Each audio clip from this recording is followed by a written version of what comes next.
आप सबको आदाब। मैं रियाज अहमद। आज हम लोग फिर से हाजिर हैं और आज हमारी बातचीत का टॉपिक है हिस्ट्री राइटिंग एंड कम्युनलाइजेशन।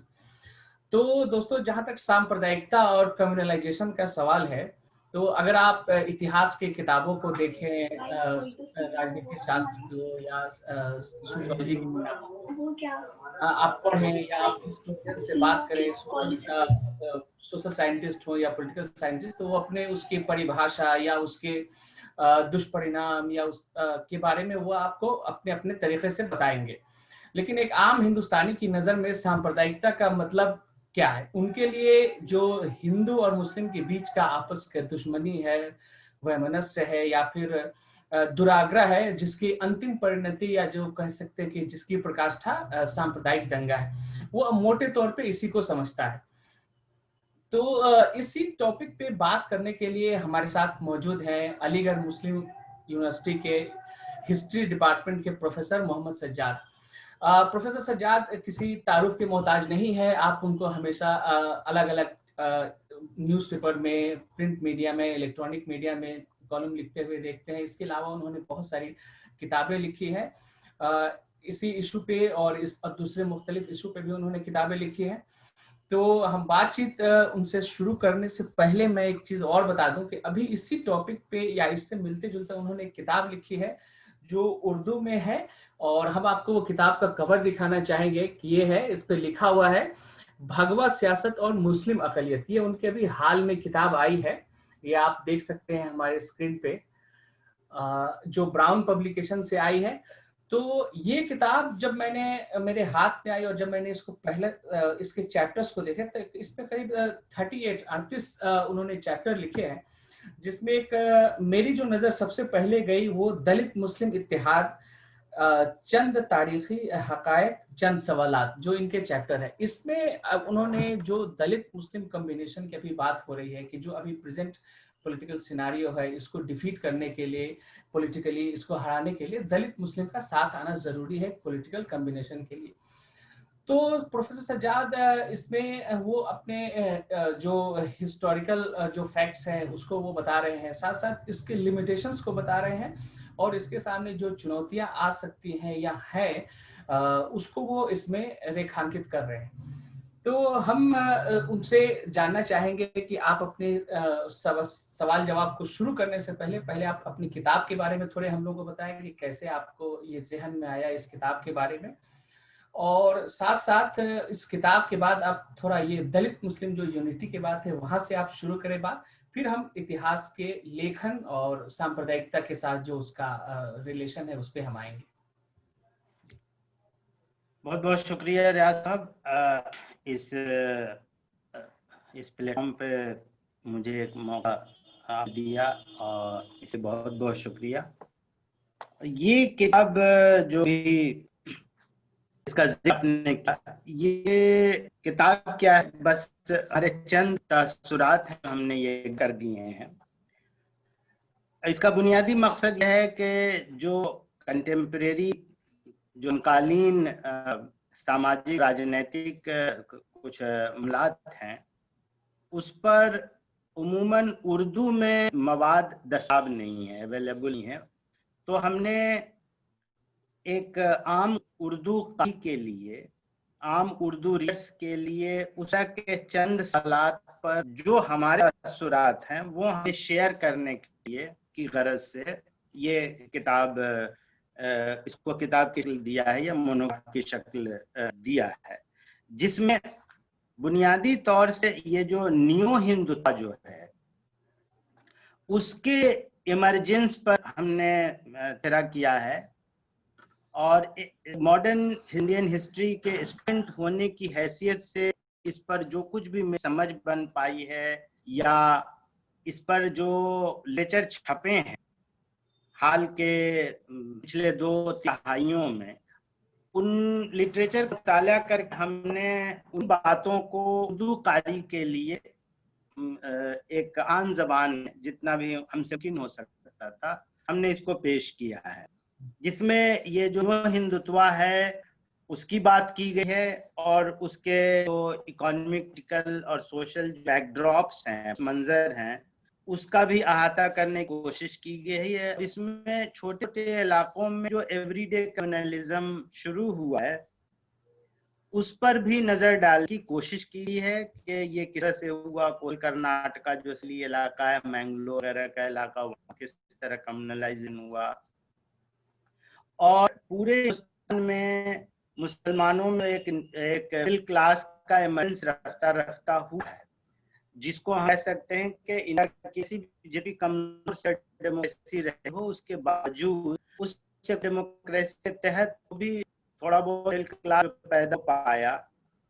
के खिलाफ एक कंपटीशन, एक राइवलरी वगैरह उनसुर सामने आया है और उस पर भी पॉलिटिक्स की गई है।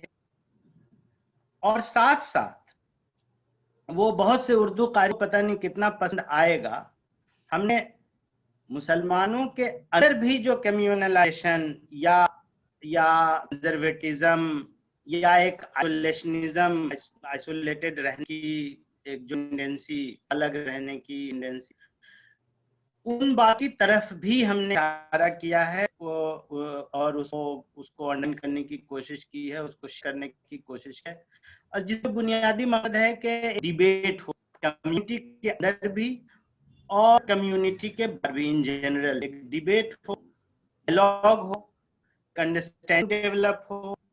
ये पहलू है। दूसरा पहलू का ये है इस किताब में कि जो कम्युनिटी तरफ से जो इनिशिएटिव्स कैपेसिटी बिल्डिंग के लिए होनी चाहिए, उसकी भी तारीख से और टेम्परेरी पीरियड से मिसालें देकर हमने ये शेयर करने की कोशिश की है। कैपेसिटी बिल्ड भी करनी होगी। माइनॉरिटी को किसी भी मुल्क में परेशानी होती है, मेजॉरिटी के यहाँ कई तासुब परेशानियों का सामना करना पड़ता है और उसको एक हिकमत अमली से, खास हिकमत अमली से मिलकर कई तरह से उसको नेगोशिएट किया जाता है, डील किया जाता है, जिसमें एक कैपेसिटी बिल्डिंग का भी पहलू है कि कम्युनिटी इनिशिएटिव्स ले, स्टेट भी मदद ले और अपने तौर भी करे। तो उस तरह की मिसालों को भी पेश करने की कोशिश की गई है।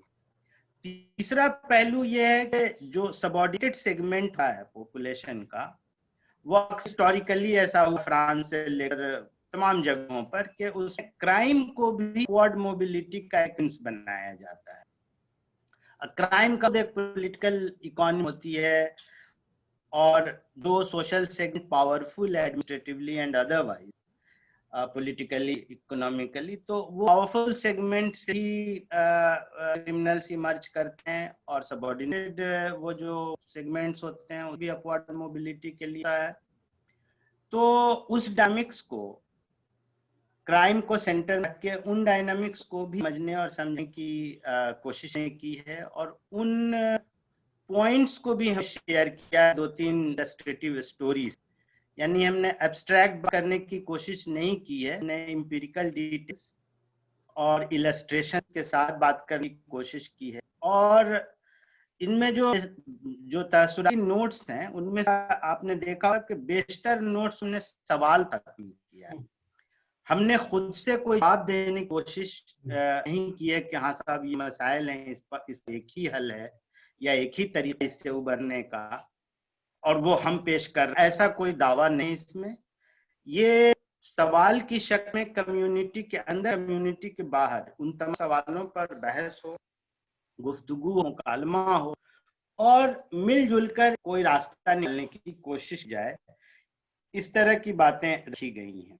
अब आपने एक खुसूसी चैप्टर की बात की, दलित मुस्लिम इत्तेहाद, तो वो बुनियादी तौर पे इसमें तो पहले ये सवाल उठता है कि मुसलमानों के अंदर ही दलित हैं, जिनके बारे में बातें अब तो होने लगी हैं, लेकिन काफी दिनों तक एक उनको इनविजिलाइज्ड रखा गया और अभी रखने की कोशिश की जाती है। तो लेकिन कॉन्स्टिट्यूशन ने या प्रेसिडेंशियल जो 1950 में आया, तो उसमें जो वो दलित आबादियां जो अपना मजहब इस्लाम बताते हैं, उनको वो दलित शेड्यूल कास्ट की फहरिस्त में नहीं डाल के एक तरह से उनके खिलाफ डिस्क्रिमिनेशन, उनके खिलाफ इम्तियाजी बर्ताव रखा गया। और कम्युनिटी के अंदर भी जो डिफरेंट इंस्टीट्यूशंस हैं, मजहबी या तहजीबी किस्म जो इंस्टीट्यूशंस हैं, इदारे हैं, जो तहरीरें हैं, उन लोगों ने भी इन मुसलमानों की इन आबादियों के बारे में बातें बहुत कम की हैं या न बराबर की हैं। तो ये कह लीजिए एतराफ की कमी है कि मुसलमान के अंदर भी एजुकेटेड कम्युनिटीज हैं, जिनको महरूम तबके हैं, और वो हिस्टोरिक ऑपरेस्ट कम्युनिटीज हैं, और जिनको बराबरी का हक पाना, मसावी हुकूक दिलाना सभी का फर्ज, सभी सिटीजन का, सभी फर्द का हक, ये फर्ज है जो अदा करें। अब इसमें बात की गई है अंबेडकर साहब की 2 किताबों के हवाले से। एक उनकी किताब है पाकिस्तान और पार्टीशन ऑफ इंडिया, जिसकी जो फरवरी 1945 में शाये हुई, उससे पहले उसकी एडिशन आई थी, रिवाइज्ड अपडेटेड एडिशन बात कर रहे हैं। और उसके बाद एक उनका एक पैम्फलेट जैसा, किताबचा जैसा है, एनिहिलेशन ऑफ कास्ट। उन दोनों के कुछ मैसेजेस के हवाले से बात की है कि अब जबकि बात हुई है कि दलित और मुस्लिम के इत्तेहाद सोशल पॉलिटिकल लेवल, तो पॉलिटिकल लेवल इत्तेहाद तभी स्टेबल होगा, ड्यूरेबल होगा, जब सोशल लेवल पे हो। सोशल लेवल पे हम ये देखते हैं कि एक जो डिस्क्रिमिनेटरी या वो इंटरैक्शन है, वो प्रैक्टिस है, तो पॉलिटिकली ये नहीं होगा, बहुत ड्यूरेबल नहीं होगा। दूसरे ये कि जब हम दलित और मुस्लिम अलग अलग कैटेगरी जब लें, तो हम मुस्लिम को एक मोनोलिथ मानते हैं, जबकि मुस्लिम के अंदर भी दलित हैं। तो दलित और मुस्लिम इत्तेहाद पहला मतलब क्या है? मुसलमान के दलित से इत्तेहाद होगा या सारे मुसलमानों का हिंदू दलित से इत्तेहाद होगा? इस पर अंबेडकर साहब ने अपनी उस किताब पाकिस्तान और पार्टीशन इंडिया में काफी सारी बातें की हैं, जिसमें कई लोगों को बातों पर एतराज होगा, और कुछ इसलिए बातें भी उन्होंने की हैं। आम तौर से सब कंटिनेंट में आम मुसलमानों का जो प्रायोरिटी है, का कहना है कि प्रायोरिटी बहुत मिसप्लेस्ड है। किताब के एक स्पेसिफिक सेगमेंट में बात कह रहे हैं, उस सेगमेंट से हमने बहस की है। तो दो साहब का ये जो मिसप्लेस्ड प्रायोरिटीज की बात कर रहे हैं कि एजुकेशन में, पॉलिटिक्स में, इकोनॉमी में जो प्रायोरिटीज होनी चाहिए, जो तरजीह होनी चाहिए, वो नहीं है, वो कुछ और इसलिए गैर जरूरी चीजों को ज्यादा जरूरी चीज समझते हैं, और जिस मजहब से सीधा रास्ता नहीं होना चाहिए उसको वो मजहब बहुत जरूरी मानते हैं। ये अंबेडकर की राय है कि जैसे वो कहेंगे भाई पॉलिटिकल एम्पावरमेंट की तरह हो, एजुकेशनल लिफ्ट की हो, इस पर वो का कम ख्याल है। मस्जिद में मुसल्ले की क्वालिटी कितनी बेहतर हो, इस पर ज्यादा ख्याल। अब ये बात वो 1930 की दहाई के आखिर में, 1940 की दहाई की शुरुआत में वो कह रहे हैं। तो जो कुछ भी इस्लाही बात जो उन्होंने मुसलमानों के अंदर की कमी का को पॉइंट आउट किया, वो काबिल गौर है, उस पर मुसलमानों को अब भी गौर करना चाहिए, और उसमें जरूरी इस्लाह वो किया चाहिए। अब आइए पॉलिटिकल यूनिटी की बात। तो ये जो इलेक्टोरल पॉलिटिक्स है, जो यूनिटी की बात की रही है, तो इसमें मेरे जहन में दो तीन सवाल आए कि उस वक्त जो तहरीक थी, जिसको अब हम पसमानदा तहरीक के नाम से जानते हैं, तो उसमें अब्दुल कयूम अंसारी साहब, उन्होंने 1939 में 6 निकात प्रोग्राम के तहत 6 पॉइंट डिमांड उन्होंने रखा था। वो खत वो राजेंद्र प्रसाद को लिख रहे हैं, कॉरेस्पॉन्डेंस कर रहे हैं। वो कॉरेस्पॉन्डेंस जो है, उनका मुरासा जो है, खतो किताबत या बात, इन सवालों को लेकर अंबेडकर नहीं हो रही है। उनकी बातचीत लोहिया से नहीं हो रही है, आजादी के बाद या आजादी से कबल, जो काफी बातें कर रहे हैं, वो बात उन्हें कर रहे हैं जिनको आज के जो एक्टिविस्ट हैं वो सब उनको कास्ट कहेंगे, यानी नेहरू, राजेंद्र प्रसाद और उन लोगों से बात हो रही है। उसी तरह से अंबेडकर ही वो अपना किताब के जरिए, पैम्फलेट के जरिए, राइट के जरिए ये बात कह रहे हैं, लेकिन मुसलमानों के अंदर जो सबऑर्डिनेटेड कम्युनिटीज के इक्वालिटी, स्ट्रगल फॉर इक्वालिटी के लिए जो उस पॉलिटिक्स को चैंपियन कर रहे हैं, उससे उनको बातचीत हो रही हो, करस्पॉन्डेंस हो रही हो, इसका हिस्टोरिकल एविडेंस नहीं मिलता है, जो हमारे लिए इंट्रीगिंग है। ऐसा था। आजादी बाद भी वैसी बात नहीं हुई। आजादी बाद अब्दुल करीम अंसारी साहब में भैया में कोई तरह की बहुत तफसीली बातचीत हो रही, हमें अब इसका कोई ऐसा एविडेंस नहीं मिला। अगर अगर अगर है भी एविडेंस, तो हम नजर उससे उन एविडेंस पे नहीं गई। तो ऐसे में या अभी भी कंटेम्परेरी पीरियड में भी देखिएगा, मुसलमानों की जो ताबियां हैं, उन आदियों को की फहरिस्त में शामिल किया है। ये मुसलमानों के जो उस तरह एक्टिविस्ट हैं या राइट्स हैं, वो आवाज उठाए, हम उठा रहे आवाज, आप आ रही हैं आवाज, उनकी जाने से संजगी के ऐसी आवाज नहीं आ रही है। वो रामविलास पासवान हो, मायावती हो, या जो तरीके हैं, उन तरीकों की जान से ये बात उतनी संजीदगी से, उतनी शिद्दत से, उतनी ताकत से नहीं आई जा रही है, ऐसा मुझे लगा है। और ये भी मेरा सवाल है। तो उस तरह से हम नहीं करना चाहेंगे।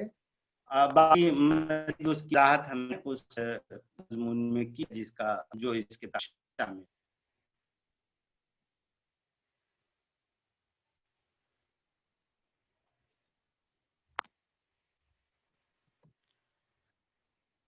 जी सज्जाद भाई, सब्जेक्ट के रूप में बात करें जी तो एक पक्ष दूसरे के इतिहास के लेखन को हमेशा से वो इस तरह देखता है कि जैसे अ, उसको मतलब वो उसको वो सांप्रदायिकता के लिए जिम्मेदार मानता है, एक पक्ष दूसरे। और साथ साथ अब सबसे बड़ी दिल बात इसमें ये है कि इतिहास लेखन में या उसके पुनर्लेखन में या उसके शुद्धिकरण में जितने इतिहासकारों की दिलचस्पी है, उससे ज्यादा राजनेताओं की दिलचस्पी इसमें होती है। बाकी के सब्जेक्ट को छोड़ दीजिए। और जब भी अगर हिंदुस्तान की बात करें तो सत्ता परिवर्तन होता है तो हिस्ट्री की रीराइटिंग की भी एक बहुत जोर शोर से मांग होती है और शुरू किया जाता है।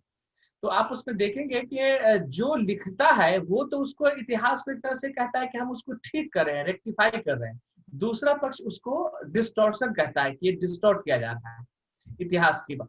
तो एक तो सवाल ये है कि इसके क्या कारण है कि जब इतिहास लेखन जो है उस पे इतना, हालांकि इतिहास के किसी विषय के ऊपर या किसी इश्यूज के ऊपर आपका हो सकता है कि कुछ मतभेद हो, लेकिन पूरे तरीके से एक पक्ष का दूसरे को खारिज कर देना का क्या मतलब है? पहली बात तो ये है। दूसरा, मैं इसी से जुड़ा हुआ सवाल आपसे मैं पूछना चाहूंगा कि इतिहास का जहां तक अगर कैसे इसको कहा जाए कि जैसे कोई शासक है, अगर वो रूल करने आता है तो हम अपने हुक्मरान को, खासतौर से लोकतांत्रिक मुल्क में या एक लोकतांत्रिक देश में, उसको हम चुनते हैं इस आशय के साथ, उसके मैनिफेस्टो को देख के कि वो हमारे लिए चाहे शिक्षा हो, स्वास्थ्य हो या और भी दीगर जो प्रेजेंट में मसले होते हैं, कि उसको या तो वो उसमें सुधार करेगा या उसको जो हमारी नीतियों को बदलेगा जो हमारे आम जनता के अनुरूप हो। तो बज़ाहिर के वो वर्तमान में नीतियां बनाने के लिए, लोगों की जिंदगी को और अच्छा बनाने के लिए इंटरफेयर करे, ताकि उसका प्रेजेंट के साथ साथ फ्यूचर भी सिक्योर हो। इसको छोड़ के वो पास्ट में मतलब को दुरुस्त करने में लग जाता है। मतलब हम लोग उनको चुनते हैं कि वो हमारे प्रेजेंट को और फ्यूचर को अच्छा बनाएंगे, एक स्थायित्व देंगे, एक खुशहाल जिंदगी देंगे। तो उसको वो छोड़ के वो हमारे पास्ट के रेक्टिफिकेशन में लग जाते हैं कि तब फला शासक ने ये किया या उस दौर में ऐसा हुआ तो अब हम उसका बदला लेंगे। इसका क्या कारण है? आप थोड़ा इस पे रोशनी डालें। देखिए, ऐसा है कि इतिहास जो है, हिस्ट्री जो है, वो बेसिकली वो टूल है रूलिंग क्लास का। तो अपने अपने रूल को, अपने अपने शासन को वो बना रखने के लिए, शासन पाने के लिए, शासन बना रखने के लिए वो इतिहास उसी प्रकार से इस्तेमाल करना चाहते हैं।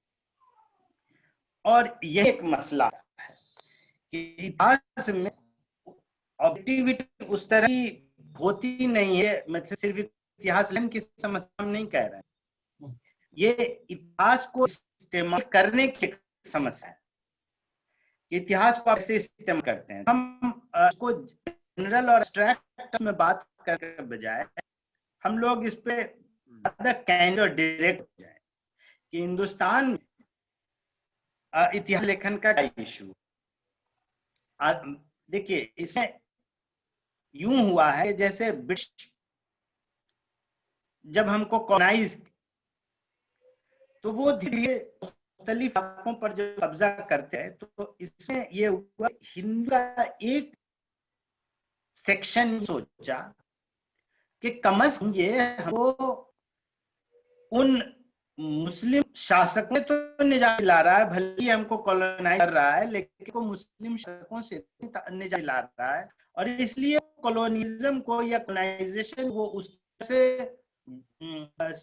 नहीं वो देखने की कोशिश करते हैं। वो एक छोटा सेक्शन जिसका रिफ्लेक्शन बंकिमचंद्र चटर्जी के नॉवेल अंडमान में मिला कि वो उस नॉवेल में का खात्मा यूं हुआ है, ठीक है, मुसलमानों को हमने हरा दिया, मुस्लिम शासक को जो है वो ब्रिटिश काबिज हुए हैं, लेकिन ब्रिटिश काबिज होने पे बड़ा ग्रज नहीं है। तो एक से वो मुस्लिम शासक से को मुक्त ली, इसकी सेंस रिलीज उसमें नॉवेल कन्वे किया जा रहा है। तो इसे ब्रिटिश अपने रूपों पर और लिटिमाइज करने के, जैसे आप देखेंगे अयोध्या की बायोग्राफी लिखी गई, वल्लैस नाम के ने लिखी, उसको पढ़ के मुझे भी जो हिस्टोरिकल अकाउंट्स में पढ़ के काफी लगा कि अयोध्या में जो लखनऊ में मुस्लिम नवाब था, तो उसे सब ब्रिटिश ने लिया, उसमें हिंदू और मुस्लिम को मतलब टू वर्क अगेंस्ट अदर एक दृश्य से लड़ने की बात और इतिहास को उसी कार्य पेश करने की कोशिश की गई। मैसूर में भी यही किया गया, और जो इसीलिए ब्रिटिश कॉलोनी हिस्टोरियोग्राफी वैसे की।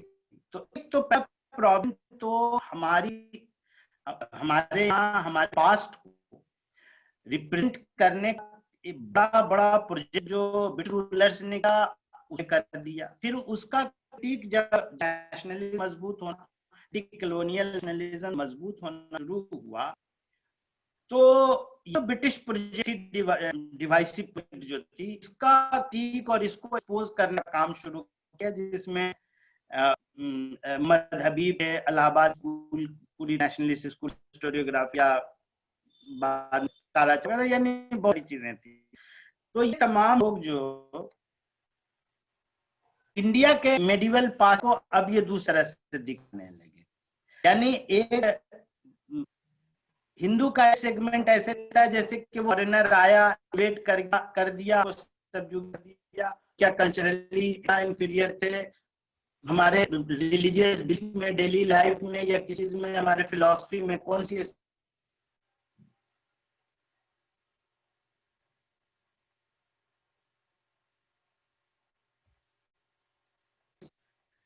उसी को सब कुछ समझने लगे। और उसमें फिर एक हॉट सेंटिमेंट है कि फलाने मंदिर तोड़ा, नहीं ये किया, वो जबरदस्त कन्वर्ट किया। अब उसमें ट्रूथ है, फॉल्सहुड है। नेशनलिस्ट प्रोजेक्ट ने ये किया कि ट्रूथ है उसको हटा दिया, उसको छुपा दिया कि यूनिटी नहीं रहे, इंफिशार ना फैले, एकता टूटे नहीं। इसके लिए वो करने के बजाय शायद ये कहा जाना चाहिए था कि वो सच बताया जाना चाहिए, ये भी बताया चाहिए था कि वो रूलर और ये शासन का तरीका है उसने किया, और उसके बाद में हम अपना जजमेंट देंगे, हाँ भाई ये गलत था, सही था। लेकिन उस शासक की वजह से, उस शासक के पर्सनल फेथ को मानने वाली कॉमन जनता को उस शासक के उस शासक का जो एक्ट है, एक्ट ऑफ द रूलर को उस फेथ मानने वाले भी जनता या कमजोर पब्लिक जो है, आम जनता जो उस पे डालना ब्लेम को या गिल्ट उधर फिक्स रहना, ये प्रॉब्लम हो गया। इसलिए एक तरह नेशनलिस्ट हिस्टोरियोग्राफी ने फैक्ट्स को जो रेस करने की कोशिश की, या उसको दूसरे तरह से एक्सप्लेन करने की कोशिश की, वो गलत थी। और ये गलत है। तीसरी गलती भी है कि मुसलमानों का एक सेकंड तो ये अपने उस मेडिवल पास्ट जिसमें ruler happened to be Muslims या ruler happened to be their religionist, उस वजह से वो एक वो करते हैं, गर्व का ऐसा करते हैं और उनसे आइडेंटिफाई करते हैं। इस वजह से उन रूलर के उस ऑप्सिव एक्ट जो ब्लेम या गिल्ट पर फिक्स किया था वो एक तरह से जस्टिफाई हुआ है। तो ये इसकी तरफ से भी, मुसलमानों के इस सेगमेंट की तरफ से भी गलत है कि आप अपने को से उस रूल से क्यों आइडेंटिफाई करते हैं, सिर्फ इसलिए कि आप मुसलमान हैं। वो भी खुद को मुसलमान कहता था, इस वजह से मतलब आपकी बाकी चीजें बिल्कुल अलग है। वो सकता आप जना वो तब हुआ, या अगर 400 500 800 200 साल पहले अगर किसी ने कुछ किया है तो उस गिल्ट को हम एक्सप्लेन करें और हम गिल्ट को से बड़े रहें, ये गलत है। तो इन तमाम जो ये जो नॉनसेंस हैं इनको उस तरह डील नहीं किया, उस तरह से हैंडल नहीं किया, ये प्रॉब्लम है। रही बात दोनों तरह कम्युनलाइज डिवाइसिव कम्युनलाइजेशन इसके थ्रू और कंजर्वेटिव रिएक्शनरी टेंडेंसी को के थ्रू पर्टिवेट करना, ये दोनों आते हैं। ये सरहद उस पार भी पाकिस्तान के बुक्स में भी किया गया और इस पर कृष्ण कुमार की भी स्टडी है किसी जमाने में 90s में 1990 के दशक में अखबारों में कई कॉलमिस्ट्स ने इस पर लिखा। मुझे जहाँ याद आता है अरविंद नरास वगैरह ने इस पर लिखा, लेकिन कृष्ण कुमार इस पर काफी कॉम्प्रिहेंसिव स्टडी उनका है, उनकी किताबें केसेस वगैरह चुकी हैं, तो उसमें उस तरफ भी सब किया गया है। और ये प्रॉब्लम बिल्कुल चलता रहा है, जैसे इसको आते हैं नेशनल के डिबेट में कि भाई तरफ ये कहा जाए कि सैयद ने जो है वो उस तरह के कम्युनल सेपरेटिस्ट नेशनलिज्म की बीज बोला, और इस बात को, इस एक्यूजेशन को स्ट्रेंथ तब मिलता है वो जब आप पाकिस्तान की तरफ का एम देखिए कि वो अपने उस एक्सक्लूजनरी डिवाइड सेपरेटिस्ट नेशनलिज्म को एक हिस्टोरिकल लेजिटिमेसी और एंटिक्विटी दे के लिए कि उस पुराना का एतमाद देने के लिए वो क्लेम ऐसे करते हैं, वो भी जाके सरहद पर रख देते हैं। तो इस वजह से ये हुआ है कि सर सैयद के खिलाफ जो सेपरेटिज्म एक्यूजेशन वो कम हो जाता है। वो पाकिस्तान की जो अपने एक माइंडेड जो जियोग्राफी की वजह से, तो इन सब का बहुत सारा नुकसान, इन सब के सारे नुकसान हैं। पाकिस्तान ने पहले वो नुकसान उठाया उस तरह के नेशनलिज्म से, और तरह की नेशनलिज्म को जस्टिफाई करने वाली हिस्टोरियोग्राफी को प्रमोट करके वो कई सारे नुकसान उठा चुका। उन तमाम चीजों से उन दलों से उनको बाहर आने में परेशानी हो रही है। अब वो रियलाइजेशन ज्यादा, वो इतने दिन कुछ कर रहे हैं उसका बड़ा नुकसान है, और इसलिए बाहर आना रहा है और उनको मुश्किल हो रही है। अफसोस आती है कि हमारा मुल्क अब उस तरह की सोचने लगा है। हमारा उस की बदहाली से सब लेने के बजाय वो वही बनना पसंद करा है, और अभी तो ऐसा लगा है कि वही ताकतें इस मजबूत हो गई हैं कि ये बहुत अंदेशे और खतरे की बात हो गई कि हम कहाँ चले जा रहे हैं। ये सिर्फ कम्युनल परपिचुएट की बात नहीं, कंजर्वेटिव रिएक्शनरी और अनसाइंटिफिक सोच को ज्यादा लगाने की ये सियासी प्रोजेक्ट है जिसके खिलाफ बहुत बड़ी ही अमली की जरूरत है और बहुत तरह सरगर्मियों की जरूरत है इसके खिलाफ लड़ने के लिए। मसलन हम कहें कि हिस्ट्री कॉमन सेंस को, हिस्ट्री के थ्रू हिस्ट्री को स्टडी करवा के कॉमन सेंस और एप्टीट्यूड को हम शार्प करें, क्रिटिकल फैकल्टी को हम स्ट्रेन करें स्टूडेंट्स के, वैसा करके क्या कर रहे हैं, सपोज ये कि तनिका सर ने स्टडी किया है एनालाइजेशन हिस्ट्री के को, तो उसमें क्या कि स्कूल में पूरी कराया जाए,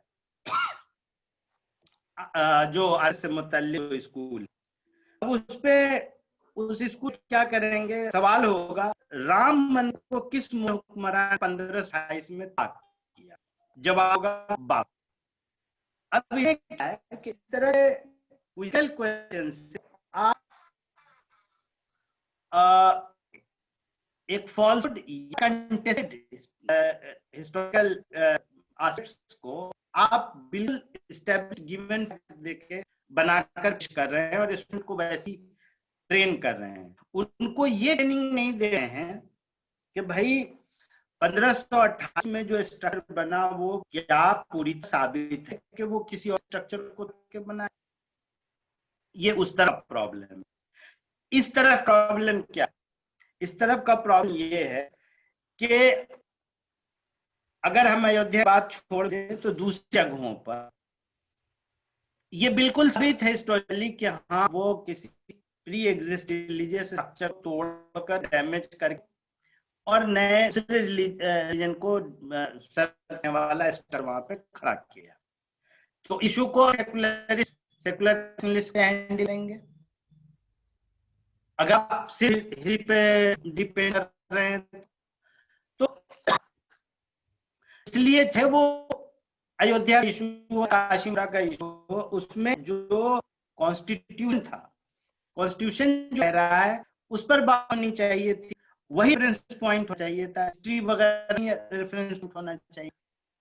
तो ये प्रॉब्लम इधर से भी।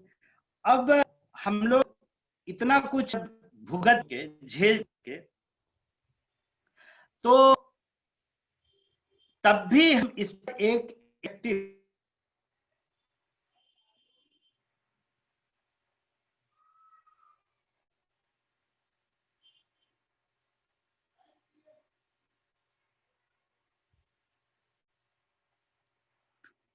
हम इशू को हैंडल करेंगे इस तरह साइंटिफिक राइटिंग को, और ऐसी हिस्ट्री राइट जिसमें एविडेंस लिए बॉदर नहीं करते हैं, एविडेंस की क्रीडेंस लिए हम बॉदर नहीं करते हैं। ज्यादा खतरा ये हम वैसी हिस्ट्रियों पढ़ें, वैसी हिस्ट्री क्यों लिख, वैसी हिस्ट्रियों पढ़ाएं। ज्यादा बड़ा सवाल ये है और ज्यादा अहम सवाल भी यही है, इस हमारा सरोकार होना चाहिए। जी रियाज साहब। तो अब आपसे हम ये जानना चाहेंगे कि जैसे क्या इतिहास के लेखन में या हिस्ट्री राइटिंग में जो भाषाएं हैं उनका कम्युनलाइजेशन में कोई रोल है? जैसे कि अगर सपोज करें कि इंग्लिश की बात की जाए तो इंग्लिश में तुम के लिए और आप के लिए, दोनों के लिए यू है। आप किसी भी शासक के लिए यू ही लिखेंगे। लेकिन अगर आप चले उर्दू में और हिंदी में आए, अगर इतिहास की किताबों को पढ़ें, तो जैसे अगर आप हिंदी में बात करें तो इसमें अगर कोई ऐसा शासक जिसके बारे में वो लिख रहे हैं और वो नॉन मुस्लिम है, तो उसके बारे में वो आपके मतलब एक आदर सूचक शब्दों का इस्तेमाल अगर हम ऐसे करें तो वो लिखेंगे। कोई मुस्लिम कोई शासक हो जिसका धर्म मुस्लिम है तो उसके लिए वो तुम से इस्तेमाल करते हैं, ऐसे लिखते हैं। ठीक उसी के अगर बरस आप उर्दू में आए तो उर्दू में यही हाल होता है कि जो मुस्लिम शासक हैं उनके लिए बड़ा एक आदर सूचक शब्दों का इस्तेमाल होता है या उस तरह से उनको निरूपित करते हैं। तो जैसे औरंगजेब की बात की जाए तो हिंदी में जो उस जिस तरह से लिखा जाता है औरंगजेब के बारे में, और उर्दू में जैसे उनको रहमतुल्लाह अलैह लिखना, और ये तो ठीक है, वो अपने निजी जीवन में हो सकता है कि वो बड़े पायस हों, बहुत ज्यादा रिलीजियस हों। और भी रूलर रहे हैं, जैसे गुलाम डायनेस्टी में अगर हम देखें, स्लेव डायनेस्टी में, तो इल्तुतमिश के बारे में भी कहा जाता है कि वो बड़े नमाजी और ये थे। तो ये ऐसा क्या है कि एक शासक उसके निजी कामों के लिए अगर कहा जाए कि आदर सूचक शब्द या उनके धर्मों को लेके अगर ये जो दो भाषाएं हैं हिंदी और उर्दू में इस तरह का लेखन होता है, तो क्या इसका सांप्रदायिकता में कोई रोल है या इतिहासकारों के सांप्रदायिक मानसिकता को ये निरूपित करता है? ये इसमें क्या है, आप इस पर थोड़ा विस्तार से। ये बहुत अच्छा सवाल किया है और मुझे बहुत खुशी है कि आपने ये सवाल रखा। इस सवाल के दो हिस्से हैं, हम दोनों ही को अलग अलग करते हैं। एक हिस्सा अपने मीडियम को लिया कि इस सिलसिले में आएंगे कि देखिए जो liberal secular scientific history writing जो हुई है ज्यादातर इंग्लिश लैंग्वेज में। प्रॉब्लम वहीं पर है। प्रॉब्लम ये दो तरह का प्रॉब्लम है। प्रॉब्लम ये है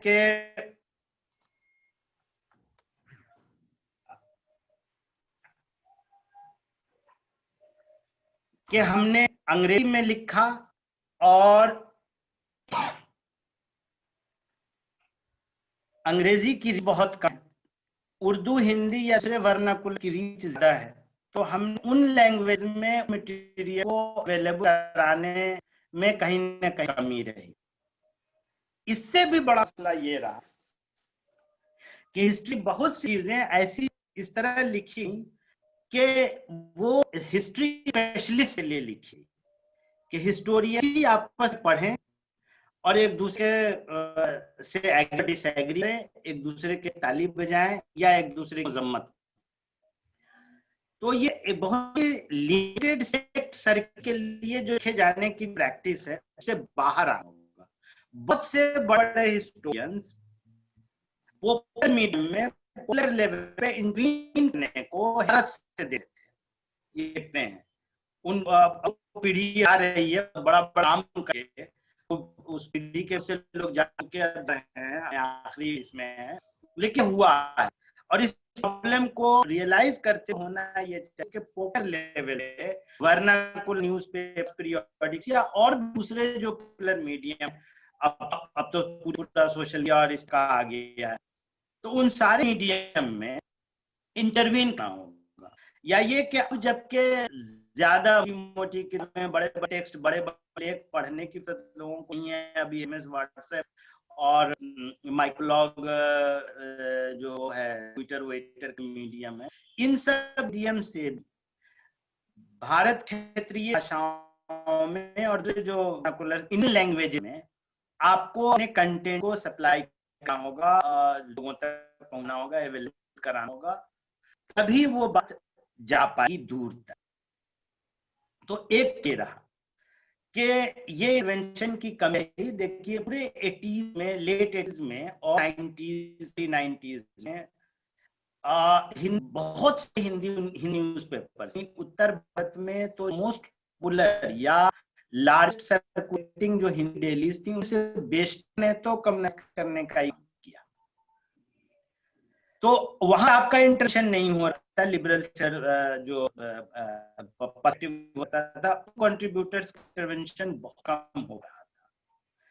तो ये एक मसला है और इसलिए जो हिंदी लैंग्वेज राइटर्स हैं, हम आप जो भी हो, उनको ये जिम्मेदारी लेनी होगी कि उन इन्वेंशन की कमी ने भी हमें वहां खड़ा किया है आज हम खड़े। और ये एक डिजायरेबल स्टेज है किसी भी मुल्क के लिए, ऐसा नहीं होना चाहिए। तो वो एक मसला रहा। अब के हम दूसरे पहलू पर आते हैं।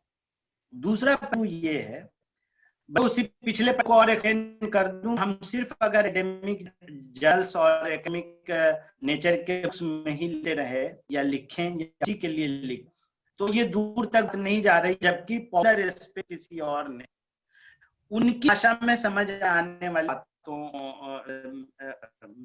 को उन्होंने दिया, इन बातों को उनकी भाषा में रख दिया, और इस तरह से वो लोग आज जो है ज्यादा प्रसिद्ध नजर आ रहे हैं। तो ये कमी, इस कमी का इलाफ करके उस कमी को दूर करने की ताकीद करनी। अब वाक्य दूसरे पहलू पर आते हैं। हिंदी भाषा में कुछ शासकों की ऐसे, ये बेसिकली का पार्ट है जो हमने आपको, या उर्दू भाषा में कुछ शासकों के लिए का अप्रोच।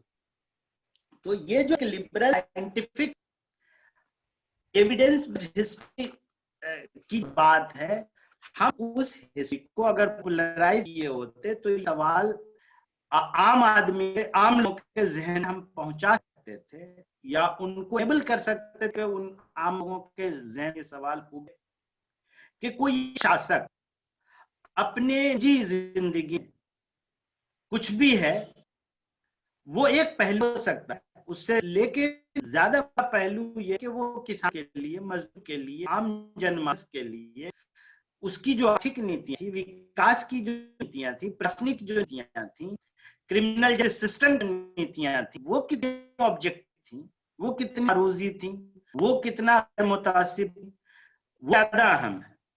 वो अपनी निजी जिंदगी में एथिस्ट हो, वो अपनी निजी जिंदगी में सुखी हो, वो अपनी निजी जिंदगी में योगी हो, उससे उतना बड़ा फर्क नहीं पड़ता। फर्क पड़ता है कि उसकी सार्वजनिक नीतियां, जो सरकारी नीतियां हैं, जिससे जन प्रभावित होगी, वो नीति कैसी है। हम अपने घर के अंदर पूजा के नमाज पे, इससे मेरा भगवान अल्लाह हमें अजर क्या देगा, वो बात की है, वो अदर वर्ल्ड में हमें क्या मिलेगा, वो मेरा और उस मामला है। लेकिन हमें पब्लिक फंक्शनरी की हैसियत से, चाहे हम रूलर हो, ऑफिसर हो, या टीचर हो, या कुछ भी हो, हम उस हैसियत से उस स्पेस में, उस नॉन रिलीजियस सेकुलर स्पेस में जो हमारी ड्यूटी है, उस ड्यूटी हम कितना ऑब्जेक्टिवली ऑनेस्टली हम डिस्चार्ज कर रहे हैं, वो ज्यादा वही अहमियत रखती है। तो हम रूलर्स की तरह ही वेट करें, हम किसी रूलर को एग्जॉल्ट जो एग्जॉल्टेशन रखें, तो हम की रेवेन्यू पॉलिसी के, क्रिमिनल जस्टिस पॉलिसी, या इकोनॉमिक डेवलपमेंट की पॉलिसी, पब्लिक वर्क्स डिपार्टमेंट की policy, welfare sector of the state की पॉलिसी, हम पे ही वेट करके जांचे कि उस उनको कितना बेहतर था, कितना कुछ था, और उसी आधार पर कोई राय बनाए। और अगर आधार पर हमारी राय में वो रूलर विलेन या हो जाता है, इसका मतलब नहीं है कि उस रूलर के 300 साल बाद उस धर्म को मानने वाले जो आम मानस है, 300 साल बाद वाली पीढ़ी को उसके अच्छाई के लिए वो अच्छा कहेंगे या उसकी बुराई के लिए हम इसको कहेंगे, इसका कोई जस्टिफिकेशन नहीं।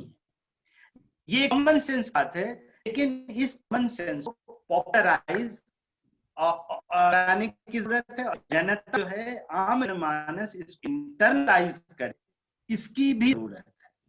इसमें फिर तीसरा पहलू भी आता है। तीसरा पहलू ये आता है कि डिफरेंट रीजन, सब रीजन की अपनी एक स्पेसिफिसिटी है, उसका एक कल्चर कैरेक्टरिस्टिक्स है, और उसके उस कल्चरल कैरेक्टरिस्टिक स्पेसिफिसिटी के हिसाब से उसके अपने एस्पिरेशंस भी हैं। हम हिस्ट्री को, उन लोकल कल्चरल पॉपुलर हिस्ट्रीज को और मेमोरीज को, उन हिस्ट्री में और मेमोरी में जो एक इन दो का एक दूसरे से एंगेजमेंट होना चाहिए, उसको भी पूरी सेंसिटिविटी और केयर के साथ हैंडल करके उस एस्पेक्ट को भी तवज्जो देने की जरूरत थी और है। अगर हम उसको इग्नोर करके देंगे तो भी प्रॉब्लम है। अगर एक खास किस्म से मेमोरी बनी हुई है और वो मेमोरी जो है वो हिस्ट्री का पार्ट नहीं है, हिस्ट्री का मतलब कि एविडेंस बेस्ड होती है, तो उसको हमको प्रॉपर वे एंगेज करना होगा। उसको हम पूरी तरह से एब्सोल्युटली डिसमिसिव करके हम प्रेजेंट और फ्यूचर नहीं बना सकते। उस नहज पर भी हमारी जानिब से पिछले दहाइयों में कमी रही, उस पर कमियों का भी तज्जिया किया है और उसका एतराफ किया है, और तब फिर कमियों को दूर करने का कोई रास्ता ढूंढा जाए, बेहतर रास्ता, ये बहुत जरूरी है। और इसी में इन्हीं ऑब्जेक्टिव्स की वजह का डिसिप्लिन ऑफ हिस्ट्री की इंपॉर्टेंस बहुत ज्यादा है, बहुत क्रूशियल है, और इसलिए डिसिप्लिन ऑफ हिस्ट्री को स्ट्रेंथन करने की जरूरत है और डाइवर्सिफाई करने की जरूरत है। जी रियाज साहब। जी, तो आपने सही कहा। इसी वजह से जैसे आज के दौर में भी देखिए तो हिंदुस्तान में बड़े बड़े हिस्टोरियन मौजूद हैं जो नेशनल न सिर्फ बल्कि इंटरनेशनल फेम के। लेकिन आप हिस्ट्री के डिबेट को, डिस्कोर्स को देखिए तो वो तय वो लोग ना करके बल्कि कोई और, दीनानाथ बत्रा और इस तरह के लोग तय करते हैं कि हिस्ट्री की लेखन क्या हो, और उनका दिशा और दशा तय करते हैं। तो शायद जो आपने बताया कि ये एक तरह से जो हिस्टोरियन है उनके लिमिटेड रीच की वजह से ऐसा हुआ है।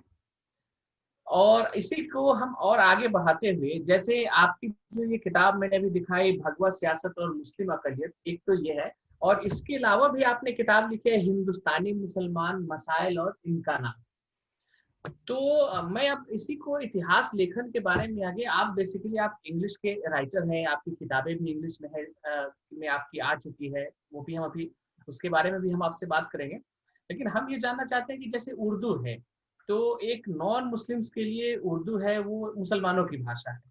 मुसलमानों के लिए दिक्कत यह है कि वो उर्दू को अब सिर्फ शेर व शायरी तक महदूद कर चुके हैं या करते हैं। अब उस उर्दू को जिस तरह से पहले के जो शुअरा थे या जो उर्दू के राइटर थे, चाहे नस्र निगार हो या जिन्होंने गजल नज़में लिखी, तो वो उसमें आप देखेंगे कि फेमिनिज्म भी है, एक तरह से नेशनलिज्म भी है, सोशल रिफॉर्म की भी बात होती है, अलग अलग विषय पे उसमें लिखते हैं वो। और आज देखिए एक तरह से उसमें भी पॉपुलिज्म आ गया है, अगर कोई लिख रहा है उस तरह के, जो पहले जिस तरह के उर्दू में राइटर्स थे अब वो है नहीं। तो एक तरह से उर्दू को अगर कहा जाए, हालांकि बहुत से लोग इसे असहमति भी रख सकते हैं कि उर्दू अपने एक तरह से एक संक्रमण काल कह लीजिए, या एक तरह से मतलब एक ऐसे दौर से गुजर रही है कि जहाँ थोड़ा वो जिस तरह से पहले उसकी रीच थी वो थोड़ी कम हुई है। तो आप एक लेखक के लिए व्यावसायिक रूप से भी उसको सफल होना, मतलब चूंकि अब वो लिख रहा है तो वो चाहेगा कि ज्यादा से ज्यादा लोगों तक उसकी बात पहुंचे, ज्यादा से ज्यादा लोग उसकी किताबों को पढ़ें। तो आप एक इंग्लिश के राइटर हैं, आप लिख सकते हैं इंग्लिश में, लेकिन उसके बावजूद आपकी 2 किताबें उर्दू में आई, तो आपको इसमें क्या कैसा एक्सपीरियंस रहा वो बताइए। और दूसरी चीज ये है कि उर्दू के अंदर जैसे कहते हैं कि साहित्य, नॉन लिटरेचर जो जी किताबें हैं, इस पे आपने जो लिखा उसका क्या एक्सपीरियंस है, ये इस पे आप थोड़ी। हाँ, एक तो ये कि नेटवर्क ना वीक है, बीच बीच में आपकी आवाज गुम हो रही थी। अच्छा बात सुनिए। तो हम जितना समझ पाए, वो अगर समझने में कोई गलती की हो तो माफ कीजिएगा। हम जितना समझ उस पे तो उसी अगर कहे बुनियाद तो पर आप एक बोलेंगे। सवाल दोहरा दूं आपको। सबसे पहले उर्दू लैंग्वेज रीडर्स की बात नहीं की का या एक्सपैंड कर रहा है, तो इसको ही हमारे प्रिसाइज तो नहीं है, इम्प्रेशनिस्टिक हम बोल रहे हैं। एक इम्प्रेशन तो ये है, उर्दू का जो रस्मुल खत, पर्शो अरबिक रस्मुल खत, उस रस्मुल खत से ऐसा लोगों की कमी हुई जा रही है। लेकिन उर्दू ज़बान जो है वो नगरी और मन में और डेवलप कर रही है, शायद मैं खुद श्योर नहीं हूँ बात को, लेकिन ऐसा लगता है डेवलप कर रहे। उर्दू की जो शेर, उर्दू का जो री अदब है या नगरी अदब है, उसका नारी में एक्सपेंशन हुआ और उसकी रीशिप भी है। लेकिन उर्दू रस्मुल खत में ही हमें जब अपने पुराने कॉलम्स को इर्जा किया, हिंदुस्तानी मुसलमान मसाइल इम्कानात उन्वान से छापा, तो वो कुछ ही दिन में उसका पहला प्रिंट जो है खत्म हो गया, दूसरा प्रिंट आया वो भी खत्म हो गया, और अभी अवेलेबल भी नहीं है, या उसका नया प्रिंट और लाना होगा, कुछ इस का है। तो वो तो मेरे लिए हौसला अफजा, और मुझे लगे नहीं, उर्दू रस्मत में या उर्दू लैंग्वेज में उस तरह का मवाद कंटेम्प्रेरी हिस्ट्री, पॉलिटिक्स, सोसाइटी वगैरह रिलेटेड, इकोनॉमी से रिलेटेड जो मौजूद है, वो मवाद हम रीडर्स को हम नहीं करें। यानी उस लैंग्वेज में लिखने पढ़ने वाले की कितनी कमी है वो तोड़ दीजिए, उस लैंग्वेज में लिखने वाले बहुत उन चीजों, उर्दू जो लैंग्वेज और स्क्रिप्ट जो लोग जान रहे हैं, बस अपना गजल गजसाना या नहीं तो दियात भी मसलक करते रहे, बरेलवी देवबंदी बरेलवी, ये करते रहते। इन मौजू पे, ऐसे मौजू पे लिखने वालों की कमी है, वरना लिखने पर पढ़ने वाले मिल रहे हैं, ये जाती तजुर्बा कहता है। एक ये, दूसरा जो आपने सवाल हमें ये लाइएगा आपने उठाया, उसमें दूसरा व्यू क्या था सवाल का? दूसरा सवाल मेरा यही था कि एक तो ये था कि आपका जैसे ये इसमें व्यावसायिक तजुर्बा क्या है, दूसरा ये था कि आप इंग्लिश में तो लिख सकते हैं और आपने लिखा भी है, तो उर्दू में आपने क्यों लिखा? अच्छा, हाँ, याद आया। तो व्यवसायिक तजुर्बा तो बहुत अच्छा ही है कि वजह ये कि उर्दू में जो अदबी तख्लीकात जो होता है, अदबी या मजहबी, उसमें शायद ये कल्चर है कि ऑथर अपने ऐसे से किताब छपता है और फिर जबरदस्ती वो फतह पूरी किताब बांट रहता है। शायद ये कल्चर किसी ले लिया, हो सकता है गलत हो, लेकिन ऐसा ही लगे शायद वो कर बन चुका है। तो उस कल्चर की वजह से हमें कुछ प्रॉब्लम आई कि हमने लिखा और लोगों ने को किया सब तोहफे में वो, मतलब वो किताब भी डाका करें, तो कमर्शियली स्पीकिंग वो अच्छा तजर्बा नहीं रहा उन मानों में लोगों, लेकिन वो जैसा कि हमने कहा किताब गई और जितनी छपी वो खत्म हो गई, लोगों ने ले लिया, खरीद लिया था, पढ़ के बहुत सारे लोगों ने तो अपने तुरात भी दिए, किसी को नंबर मिला तो SMS व्हाट्सएप से, किसी को ईमेल मिल गया, ईमेल, बहुत सारे लोगों ने कॉल के, तो उसे सारे फीडबैक भी मिले और कुछ रिव्यू वगैरह आए, वो भी फीडबैक्स मिले, अनपब्लिश्ड रिव्यू, कुछ पब्लिश्ड रिव्यू। तो कुल मिलाकर जैसा कि मैं कहा कि तजर्बा बहुत हौसला अफजा रहा, और इसलिए गर्चे उसमें कुछ ने अपना भी होता है, बहुत मेहनत होते है अलग से, और उतना वक्त होता नहीं, उतनी फुर्सत होती नहीं, परेशानी है, लेकिन मुझे लगा कि सिर्फ अंग्रेजी में लिखते रहने से बात तक नहीं जाएगी, ज्यादा जरूरी है हिंदी और उर्दू में लिखना, और हिंदी में भी उतना लिख पाए, उर्दू में ही लिख पाए हैं, और हिंदी में फिर उर्दू निस्बतन बेरहालत है। तो मुझे लगा कि अगर उर्दू जबान में ऐसे मवाद पेश किया है तो इसकी लीडरशिप है, और मतलब उस सेगमेंट ऑफ पॉपुलेशन को एक भूख है, तलाश है इस तरह के मवाद की, वो दरियाब अगर ऐसा मवाद किया जाए, कराया जाए, तो उसकी एक एक्टिविटी है तो बहुत साफ है। हम टीचर की हैसियत से भी ये तजुर्बा हुआ, जब हम जामिया इस्लामिया में हिस्ट्री पढ़ाए थे, यहाँ अलीगढ़ में पढ़ा रहे हैं, तो हमें ये तजुर्बा कि कई बैच में, तकरीबन बैच में कुछ स्टूडेंट ऐसे होते हैं जो मदरसा से स्विच ओवर के यूनिवर्सिटी सिस्टम में आते हैं।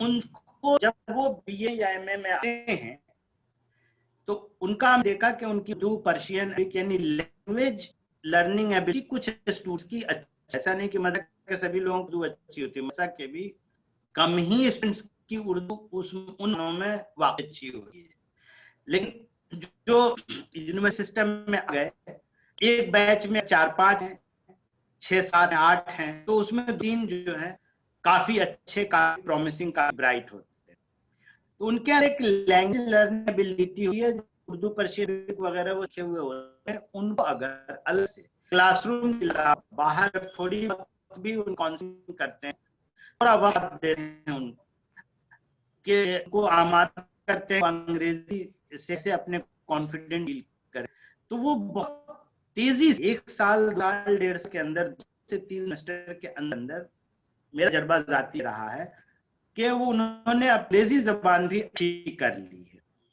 और फिर इंग्लिश लैंग्वेज में अवेलेबल टेक्स्ट रेफरेंस हैं हिस्ट्री वगैरह की, उसको उन्होंने पढ़ना शुरू किया। उनको अगर सही से गाइड कीजिए कि अब ये पढ़ लो, तब पढ़ लो, कौन से टेक्स्ट बुक्स पढ़ोगे, कौन ऑटोबायोग्राफी पढ़ोगे, कौन से कुछ नॉवेल्स पढ़ो, तो इस तरह से अलग से उनको काउंसलिंग और गाइडेंस देने पर हमने तजुर्बा के लगभग हर बैच 1-2 ऐसा स्टूडेंट हमें मिला, और उस स्टूडेंट का जो हमने डेवलपमेंट देखा, उनके अंदर ग्रोथ था, उनके रीडिंग हैबिट का, पर्सनालिटी का, उनके कॉन्फिडेंस लेवल का, कि MA के फर्स्ट, सेकंड, थर्ड सेमेस्टर आते आते वो काफी अच्छे हो गए, अमंग द बेस्ट हो गए। ऐसा तजुर्बा कुछ रहा तजुर्बा, तो उससे भी मेरी हौसला अफजाई हुई कि नहीं है इस तरह का कुछ लिखते रहना चाहिए।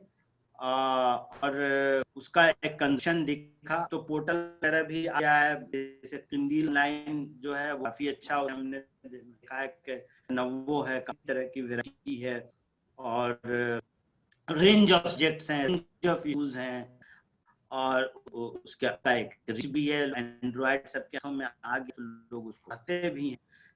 तो इन इन तजर्बों की रोशनी में बात की जाए तो उर्दू जबान ताल्लुक भी इतना मसला शिकायत नहीं, मसला बात है। तो इसलिए हमें लगता है कि हमको उम्मीद रखनी चाहिए, और जो लोग जो सोशल साइंसेज में उर्दू नोई हैं उन सब से हम गुजारिश करेंगे, अपील करेंगे कि वो अपने अपने मौजू पर उर्दू में भी लिखें, चाहे लॉ के हों, मास कम्युनिकेशन के हों, सोशियोलॉजी, पॉलिटिकल साइंस, इकोनॉमिक्स हों, जो इंटरनेशनल रिलेशन में हो, जेंडर स्टडीज में हो, इस तरह के तमाम जगहों पे अपने डिसिप्लिन में लोग जो लोग जानते हैं वो उर्दू में भी लिखें, कॉलम लिखें, ब्लॉग्स लिखें, किताबें लिखें, मज़ामीन लिखें, तो ये बहुत अच्छी बात होगी। और अली मुस्लिम यूनिवर्सिटी को या मौलाना आजाद नेशनल उर्दू यूनिवर्सिटी को या जामिया इस्लामिया, इस तरह के जो इदारे हैं और इस तरह के और इदारे हैं, मुझे लगता है कि इदारों में किसी एक या और हो सके तो ज्यादा उर्दू का उस तरह का एकेडमिक और पॉपुलर पीरियोडिकल भी लॉन्च करना चाहिए, जिसमें रिसर्च का मेयार उस लैंग्वेज में उठे, बेहतर हो, और उस तरह के मवाद हैं वो शायद। तो मुझे लगता है कि उससे भी मदद मिलेगी अगर उर्दू लैंग्वेज, सोशल साइंसेज पर, पर, और ये जो सारे डिसिप्लिन बताए, humanities and languages and social sciences में, इन सब पे अगर इस तरह का मद फराहम किया जाएगा और इसके रिसर्च उस लैंग्वेज में प्रमोट किया जाता रहेगा, तो उस फिर एक फिल्टरिंग इफेक्ट होगा, उर्दू के न्यूज़पेपर्स में भी उस तरह चीजें आएंगी, उर्दू पोर्टल्स जो व्यूज पोर्टल हैं उसमें भी इस तरह के मवाद आना शुरू हो गए हैं, और उन तहकीकात को उसे अगर उस लैंग्वेज आपने उर्दू में मुंतकिल किया हुआ है तो इस्तेफाद करेंगे लोग, तो बात दूर जाएगी, बेहतर बनेगी, मुझे लगा है। जी रियाज। तो सज्जाद भाई, हम आपसे आखिरी सवाल पूछते हैं कि जैसे आप हिस्ट्री के तो खैर प्रोफेसर हैं, लेकिन उसके अलावा भी आप जो कंटेम्प्रेरी इश्यूज हैं इस पे भी आप लिखते रहते हैं कॉलम, और चूंकि आपका बिहार से ताल्लुक है और आपने बिहार के ऊपर किताबें भी लिखी है, जैसे ये मेरे हाथ में है कि मुस्लिम पॉलिटिक्स इन बिहार, ये आपकी एक किताब है, चेंजिंग कॉन्टोर्स। और उसके अलावा आपने और भी बिहार पे किताबें लिखी है, जैसे ये हम दिखाना चाहेंगे अपने दर्शकों को, ये कंटेस्टिंग कॉलोनियलिज्म एंड सेपरेटिज्म, ये आपने खास तौर से मुजफ्फरपुर के मुस्लिम्स ऑफ मुजफ्फरपुर सिंस 1857 आपने ये किताब लिखी है, और इसका हमारे हाथ में जो एनसीपीएल से आई है ये उसका उर्दू तर्जमा है। और एक और आपकी एक किताब है, बल्कि उसको भी हम दिखाना चाहेंगे, वो है remembering Muslim makers of modern Bihar. तो आप कहने का मतलब ये कि आप बिहार के ऊपर लिखते भी रहे हैं और किताबें भी है आपकी और कॉलम भी लिखते हैं। तो अभी हाल में जो ये बिहार में जो अभी इलेक्शन हुए उसके रिजल्ट आए, तो हालांकि देखा जाए तो यही पॉलिटिकल कॉम्बिनेशन मोर और लेस ये पिछले 15 साल से चला आ रहा है, लेकिन इस बार अगर देखें तो पावर बैलेंस थोड़ा कुछ दूसरी तरफ झुका हुआ लग रहा है, मतलब कहा जाए तो बीजेपी की तरफ। तो क्या जो अभी तक खास तौर से अगर 1990 के बाद या जो पूरा एक कम्युनल माहौल था उसमें जिस तरह से बिहार अगर देखा जाए तो थोड़ा अगर मतलब बाकी कई स्टेट्स के मुकाबले थोड़ा वहाँ सिचुएशन अलग थे, और अब आज के डेट में जो अभी हालात बने हैं पॉलिटिकल, उसमें आप कैसे देखते हैं बिहार के पूरे और खास तौर से वहाँ के मतलब माइनॉरिटी को, मुस्लिम के बारे में? ये देखिए, बिहार में दिलचस्पी हमारी बहुत बनी रही है, और उसके लिए अरविंद नारायण दास और प्रोफेसर पापा घोष, इन दोनों के हम शुक्रगुजार हैं। और बदकिस्मती से ये नो अब हमारे बीच नहीं रहे, और ये इनको बहुत लंबी उम्र मिलनी चाहिए, लेकिन ये लोग 60 कम में ही दोनों गुजर गए, जो कि बहुत बड़ा लॉस है, बहुत बड़ा नुकसान है। बहरकैफ तो हम दोनों को अकीदत पेश करना चाहेंगे कि दोनों की वजह से हम इसमें दिलचस्प और ज्यादा ये हुआ। अब आते हैं हम आगे असली साल पर के कंटेम्प्रेरी बिहार को लेते हैं कि हम कंटेम्प्रेरी इश्यूज पर जो लेते हैं वो स्टूडेंट ऑफ हिस्ट्री के हिस्से लिखते हैं, यानी हिस्ट्री का स्टूडेंट होने की वजह से हम कंटेम्प्रेरी इश्यूज को जो कुछ मेरी समझ पाती है उसको हम शेयर कर लेते हैं कॉलम्स के जरिए, कॉलम्स के मदद से। उसमें कॉलम्स की रीच नितन ज्यादा मोटी मोटी किताबों के काबिल है, तो दो का अपना अपना है। जो एक तफसीर तहकीकी जो चीजें हैं और उस मोटी किताब शक्ल में लाना, उसका अपना कंट्रीब्यूशन है, उसकी अपनी अहमियत है। और उस तजर्बे से इस्तेफादा करते हुए अगर कॉलम राइटिंग करते हैं कंटेम्प्रेरी इश्यूज, तो वो आम कॉलमनिस्ट या आम जर्नलिस्ट के मुकाबले डिफरेंट होता है, और इस पर ज्यादा बेहतर फैसला तो देंगे पढ़ने वाले कि उनको कितना महसूस होता है। हम तो उसी जो हिस्ट्री जो हम का जो कुछ भी लिमिटेड स्टडी है उस बिना पर हम कंटेम्प्रेरी एड्स को जिस तरह देखते हैं, जो महसूस करें, जो समझ आता है, वो हम शेयर कर लेते हैं कॉल के थ्रू। बिहार ये है मसला कि देखिए बिहार में मॉडर्न बिहार अगर हम बात करें तो 3-4 चीजें हैं।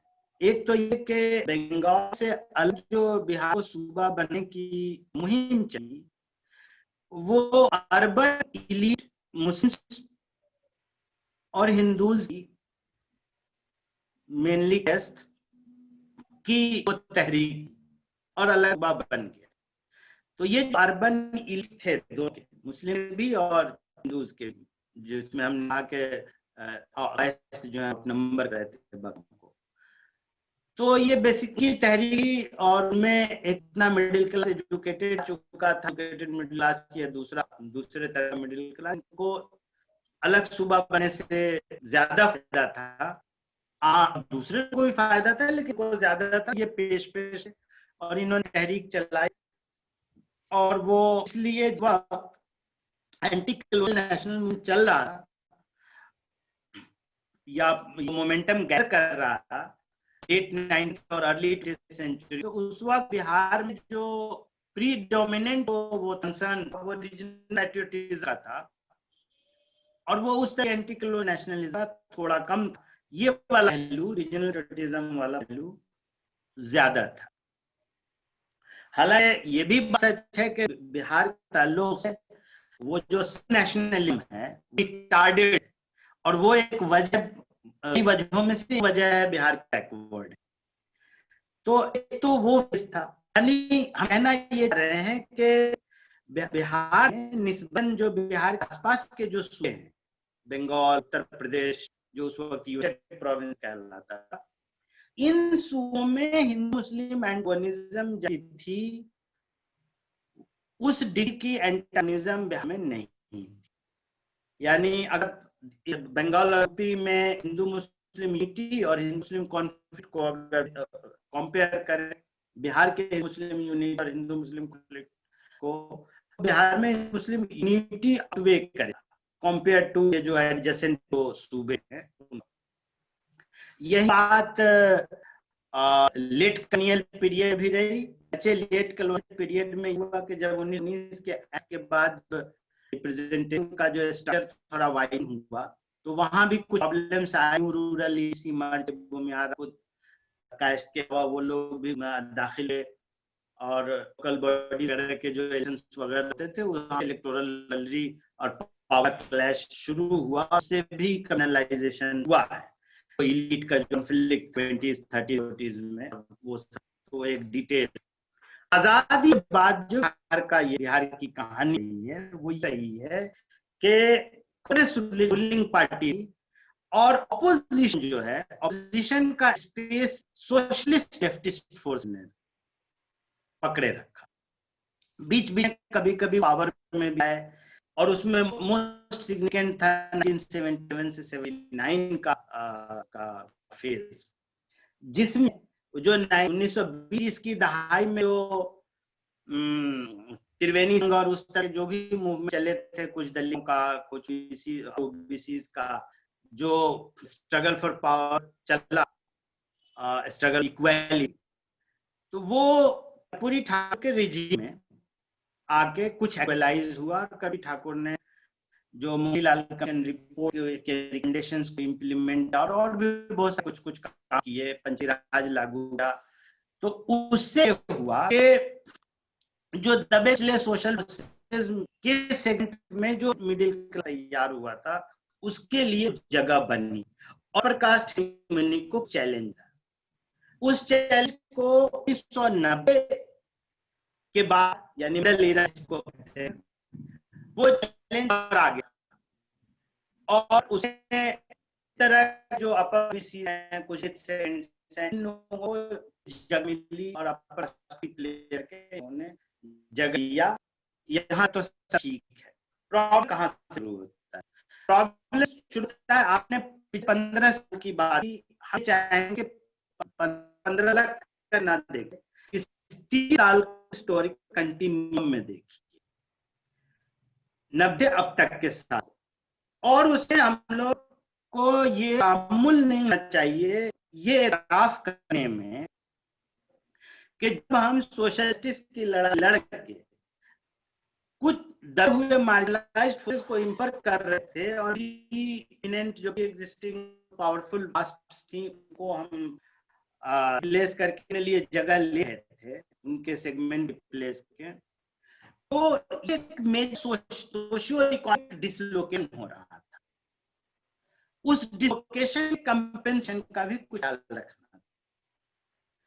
तो आप जो है अपर कास्ट को रिप्लेस कर रहे हो, लेकिन वहां इकोनॉमी पहले से इतनी स्टंटेड थी, एग्रीरियन भी, इंडस्ट्रियल भी और कमर्शियल ट्रेडिंग के सतह पर, तीनों सतह पर हम इतने कमजोर थे कि रिप्लेस हो रहे थे, वो उनको उस तरफ ऑल्टरनेट जगह नहीं मिली थी, ना जगह दे रहे। मैं तो ज्यादा वेग रख के बजाय बहुत कैंडिडली फ्रैंकली कहूं कि लालू राजी का जो राज था, उस राज में बहुत consciously anti middle class politics की गई।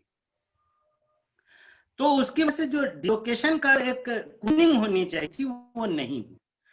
उसने बहुत बिटनेस ला सोसाइटी में, और उस बिटनेस का प्रॉब्लम ये हुआ कि जब उन कास्ट ये देखा कि ये सो कॉल्ड सोशल जस्टिस का जो पूरा प्रोजेक्ट है, वो मिडिल क्लास प्रोजेक्ट है, जिसमें रोड, बिजली, लॉ एंड ऑर्डर, इन सब अहमियत नहीं दी जाएगी, को एरोगेंटली मिसिव बोल देते लालू। बड़ा तो क्या हुआ, मैं पकड़ के खाया, इस तरह का। रोड के क्या कहेगा, साहब लोगों को कार है, मोटर के लिए, आप लोग थोड़ी है जो आप रोड के परेशान हो रहे हैं, इसलिए क्या कीजिए। मतलब आप ये नहीं हो, पॉलिटिक नहीं हो, और उसको डिसीव है। इन सब बातों के खिलाफ एक फोर्स था खड़ा, वो जेपी पॉलिटिक्स कर रही थी, उन चीजों अपोजिशन में डिस्टिंक्टली खड़ी थी। इन दूसरे फोर्सेस थे, वाले थी, लेकिन मेन स्ट्रीम कह लीजिए ये थे। तो ये चालीस से, चूंकि वो पोजीशन स्पेस पकड़े हुए थे, तो उसी तरह से अपने स्पेस को एक्सपैंड कंसोलिडेट करके चले गए। फिर उसके बाद ओबीसी जो मतलब या हेजिमॉन ना चाहा, कोयरी को उतना स्पेस नहीं दिया, अदर ओबीसी को स्पेस नहीं दिया, जो भी आप लास्ट सेक्शन में भी देखे होंगे कि इलेक्शन पहले तेजस्वी ने नॉन या ग्रुप से डिप्टी सीएम या उसकी लीडरशिप प्रोजेक्ट करने का एक जो सिंसियर होना चाहिए, वो नहीं हुआ। और मेरी जाती है कि वो से बड़ी वजह कि क्यों वो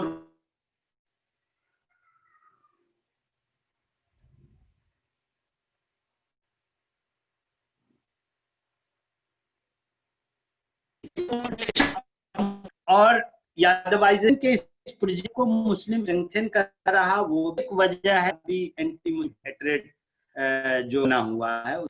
इस पर हम मिलते रहे हैं और इसको हम बहुत वक्त से यहाँ कहने का शायद वक्त नहीं है, लेकिन ये हमने कॉलम लिखा है, उस तरह के कुछ कॉलम के मवाद में भी हमने नकल करने की कोशिश की है जो इन किताबों में शामिल है, इन किताबों में। तो ये एक वजह है। कहने का मतलब हमारा को अल-मुख्तसर यूं कह सकते हैं कि opposition space socialist leftist politics की थी।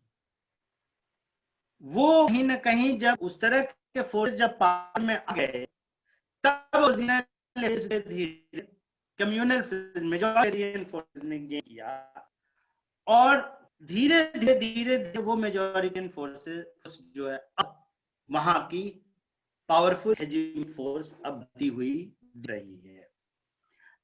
इसमें हम एक बाल और देंगे, जैसे खासतौर से राबरी के चीफ मिनिस्टरशिप के जमाने में सारी स्कूल का जवाल हुआ। पहले ये था नहीं, 80 सरकारी स्कूल बिहार के अच्छे थे, पढ़ाई का बहुत अच्छा, उसके बहुत रीजंस हो, लेकिन वो जो गवर्नमेंट से उसका जवाल हो चला गया। अब उसमें रिलेशन किस हद तक जिम्मेदार है, बिहार की बैकवर्डनेस किस हद तक जिम्मेदार है, बिहार को कर्नल कॉलोनी बनाकर रखा गया, वो चीजें किस हद तक जिम्मेदार हैं, ये सारी से हैं और रहेंगी। लेकिन उसी मानने में हाँ आरएस का जो स्कूल नेटवर्क था, शिशु मंदिर और उस तरह की चीजें वो भी ग्रो कर अभी तक जो सोशल या पॉलिटिकल एंथ्रोपोलॉजी को एक फील्ड स्टडी वाला जो नेचर है, अभी तक इस एस्पेक्ट को स्टडी किया गया है कि सोशल जस्टिस के राज में पब्लिक एजुकेशन सिस्टम या पब्लिक सेक्टर भी राष्ट्र बिहार का राष्ट्र ट्रांसपोर्ट हो या बोर्ड हो या स्कूलों का जो जवाल, जब आपको जिन सेक्टर्स में मंडल कमीशन अप्लाई करके आपको उन फोर्स को मजबूत करना था, रिप्रेजेंटेशन को आना था, उसी जमाने में सारे सेक्टर को कमजोर किया रहा था। ये जो हम स्कूल पर हेल्थ को भी छोड़ते हैं, वो भी करूंगा, स्कूल पर ही आते, एजुकेशन पर ही। तो सरकारी स्कूल का इस तरह से जल किया गया, वो शिक्षक रहित होने लगा और इस तरह शिक्षक बहुत कम हो गए, पढ़ाई का कल्चर बिल्कुल कम और खत्म सा होने लगा। और सारी स्कूल में जहीं अब ऐसा लगना कि वहां सिखाया जा सकता, सिखाया जा सकता, तो उस जमाने में ये सरस्वती शिशु मंदिर इस तरह की चीज भी ग्रो करने की मुख्तलिफ इलाकों में।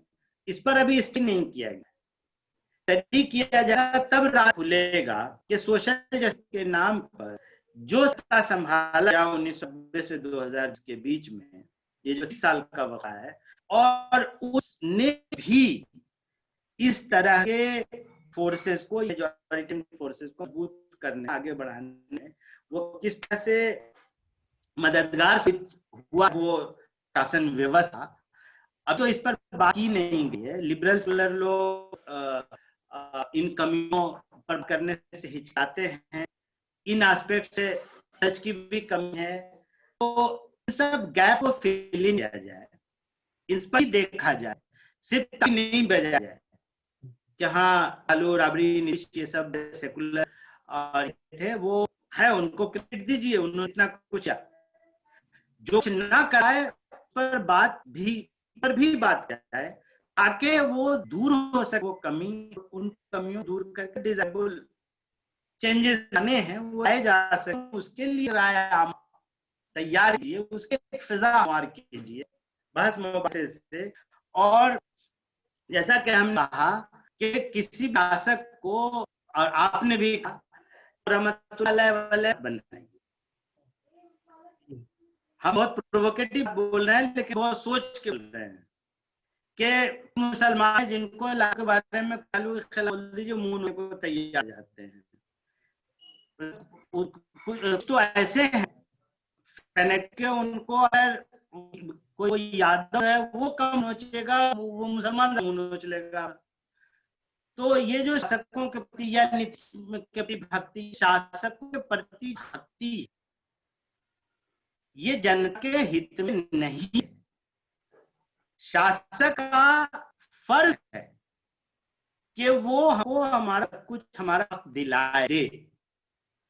उस फर्ज को निभाने के लिए वो है, हम उसके भागने के लिए नहीं है। हम नागरिक हैं, हम सवाल उठाएंगे, ताली बजाने की तारीफ नहीं। ये जो शासक के विरोध, शासन व्यवस्था के खिलाफ हम प्रश्न न करके हम उसके बन के खड़े हो जाए, ये इस मानने की बड़ी ट्रेजेडी। और ये कि एक शासक और उसके भारत सीमित नहीं है। अगर आप डिस्पैशनेटली ऑब्जेक्टिवली देखें तो रीजनल लेवल पे ये जो का राजनीति में ये पहले शुरू हो चुका। तो हम वोटर बने, हम नागरिक बने, हम एक दिन वोट दिए, अगले दिन से हमने जिस वोट दिया है उसकी भी आलोचना मगन से शुरू की, उसकी भी तनकीद करेंगे, कमियों ज्यादा बात करेंगे। क्यों? क्यों हमें हमारा है जो दो, बिजली दो, पानी दो, सड़क दो, कानून दो, विवाद दो, शिक्षा दो, डेवलप करो, रोड सब दो, ये तक तुम्हारा काम है। तुम्हें होगा आज वोट दिया, वोट देने के बाद 5 तक हमारे गुलाम नहीं रहेंगे, वो भी देंगे, गुलामी करेंगे नहीं। हम आज वो दे दिए, अब की 5 साल से सवाल पूछेंगे। तो ये जो कल्चर, इस कल्चर स्ट्रेंथ लाने की जरूरत है। और ये बहस, ये कम्युनलिज्म सेकुलरिज्म सबसे आगे बहस है और ज्यादा जरूरी बहस है। यानी उसके बाद ही की चीजें तय होंगी कि हम कम्युनल बेसिस, कास्ट बेसिस पे, किसी और बेसिस पे हम अपने शासक के प्रति भक्त होने के बजाय हम शासकों की आलोचना सीखें। और वो शासक जो है वो हमारा सेवक है, वो हमारी सेवा करेगा, सेवा नहीं देगा तो हम उसको किसी से हटाएंगे। ये जो माइंड है ये तैयार करना होगा कि ये जो सिटीजनशिप नोशन, इसको मजबूत करना होगा। नहीं तो हम या रिलीजियस मजहबी अक़लियत रहें, लिसानी अक़लियत रहें, फलाना अक़लियत रहेंगे, किसी तरह की अक़लियत ही हम सिटीजन हम लोग को बनना होगा।